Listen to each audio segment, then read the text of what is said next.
இந்தியாவின் 99.5% பொருட்களுக்கு வரியே இல்லை. 27 நாடுகள் ஒரே ஒப்பந்தத்தில் கையெழுத்து.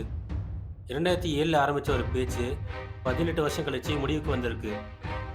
இந்த ஒரு ஒப்பந்தத்தால இந்தியாவின் பொருட்கள் ஐரோப்பாவுக்குள் விசா இல்லாம போற மாதிரி போகும்.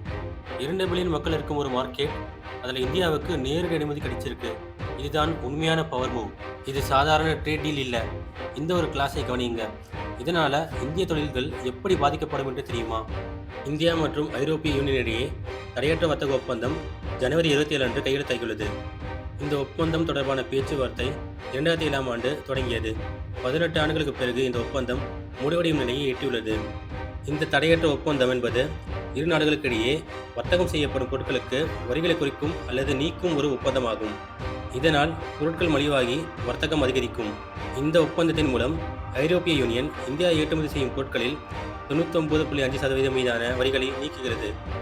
இதன் மூலம் பெரும்பாலான வரிகள் உடனடியாக பூஜ்ஜியமாக மாறும் என்று கூறப்பட்டுள்ளது. அதேபோல இந்தியாவும் ஐரோப்பிய யூனியனிலிருந்து இறக்குமதி செய்யப்படும் பொருட்களுக்கு வரி சலுகைகளை வழங்கியுள்ளது. இந்தியா தனது வர்த்தக மதிப்பில் 97.5%க்கான வரி குறைப்புகளுக்கு ஒப்புக்கொண்டுள்ளது. இதன் மூலம் ஐரோப்பிய யூனியனிலிருந்து இந்தியா இறக்குமதி செய்யும் பொருட்களின் விலையும் குறைய வாய்ப்புள்ளது.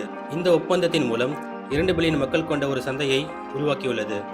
இந்த ஒப்பந்தத்தின் மூலம் ஐரோப்பிய யூனியனுக்கு இந்தியா ஏற்றுமதி செய்யும் 99.5% பொருட்களுக்கும் வரி இருக்காது. அதாவது பெரும்பாலான பொருட்கள் வரி இல்லாமல் ஐரோப்பிய யூனியனுக்குள் நுழையும். இது இந்திய ஏற்றுமதியாளர்களுக்கு ஒரு பெரிய நன்மையாக இருக்கும். இது சாதாரண ஒப்பந்தம் இல்லை. இது இந்தியா உலகத்துக்கு சொல்ற ஒரு மெசேஜ். நாங்கள் இனிமேல் தயாரிப்பாளர்கள் மட்டும் இல்லை, உலக மார்க்கெட்டின் பங்குதாரர்கள். இந்த ஒப்பந்தம் ஒரே நாளில் இந்தியாவை பணக்கார நாடாக மாற்றாது. ஆனால் அடுத்த 10 வருஷத்துக்கான இந்தியாவின் திசையை மாற்றும். இப்போ கேள்வி அதுதான், இந்த வாய்ப்பை நாம் பயன்படுத்த போகிறோமா இல்லை வெறும் செய்தியாக கடந்து போக போகிறோமா? இந்தியா ஜெயிக்குதா இல்லை ஐரோப்பாவா? உங்கள் கருத்து என்ன? வரி குறிப்பு முக்கியம் இல்லை, வாய்ப்பு திறந்தது தான் முக்கியம். இது போன்ற பல சுவாரஸ்யமான நிகழ்வுகளை தெரிந்து கொள்ள நம் சேனலை பின்பற்றுங்கள். நன்றி, வணக்கம்.